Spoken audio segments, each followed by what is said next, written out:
Assalamualaikum warahmatullahi wabarakatuh. Jadi pada video kali ini saya akan share ya tips belajar PLC dengan budget minim seperti itu. Nah, biasanya teman-teman yang belajar PLC itu kan rata-rata kalau pengen yang gratis biasanya pakai simulator ya. Misalkan aja kayak di Siemens itu ya, itu kan ada PLC SIM ya untuk simulator. Kemudian selanjutnya adalah bagaimana kalau misalkan saya kepingin ada hardware-nya, sementara harga PLC itu paling murah itu pasti di atas 1 juta gitu ya. Bahkan ketika kita beli second pun itu kan masih di atas 1 juta gitu ya, dimana PLC itu misalkan aja kayak PLC Omron, Mitsubishi, Schneider, Siemens dan sebagainya. Nah, apakah ada solusi nih untuk belajar PLC dengan budget paling enggak 500.000 atau di bawah 600.000, tapi kita bisa sudah merasakan feel-nya memegang hardware gitu ya, seperti itu ya. Nah, jadi di sini sebenarnya bisa kita lakukan ya, ketika kita pengen belajar PLC dengan hardware tapi budgetnya minim gitu ya. Nah, di sini ada dua tipe yang bisa kami sarankan gitu ya. Yang pertama itu ini ada Outsil ya, Outsil dengan softwarenya Outsil Studio. Nah, kita cek ya harganya.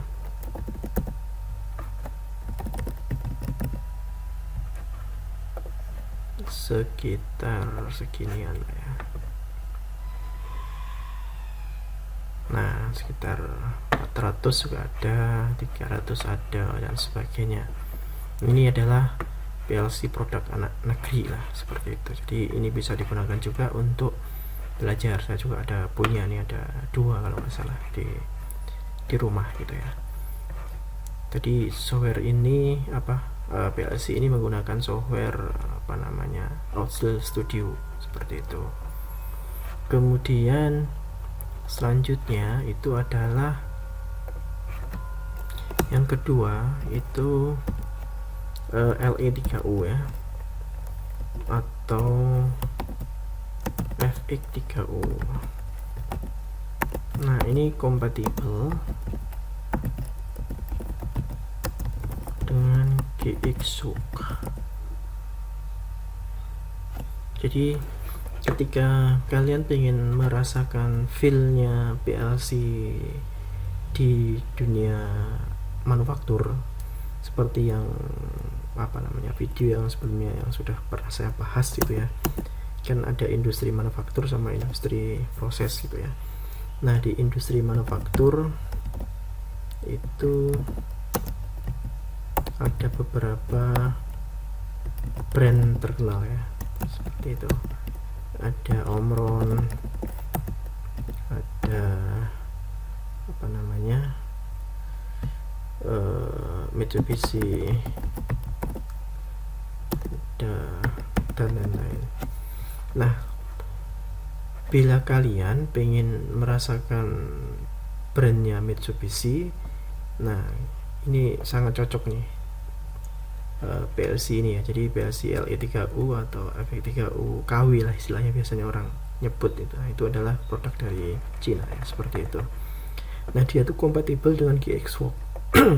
GXHook ini yang biasanya digunakan untuk PLC Mitsubishi ya. FX3U tampilannya seperti ini.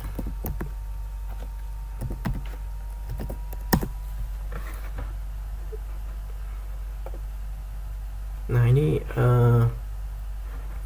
PLC benernya dalam arti PLC brandnya Mitsubishi. Terus yang ini adalah versi LE3U atau versi KW Cina-nya.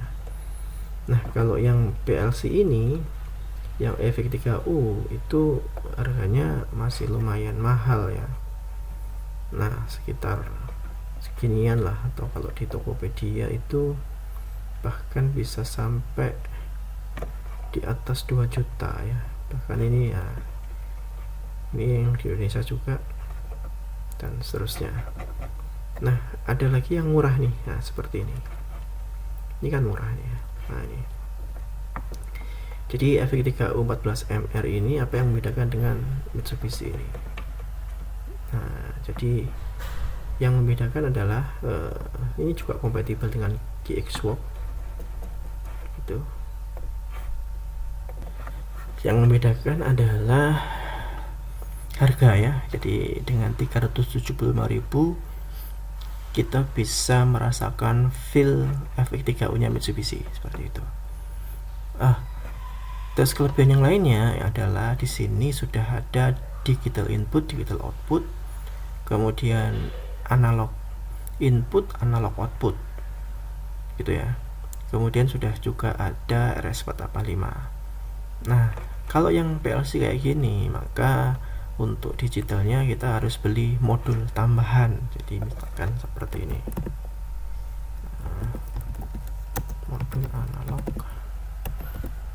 EVIC3U. Nah, kayak gini ya. Jadi kita butuh namanya modul analog lagi nih. Nah, harganya pun juga sangat mahal. Kemudian ada modul apalagi, RS485.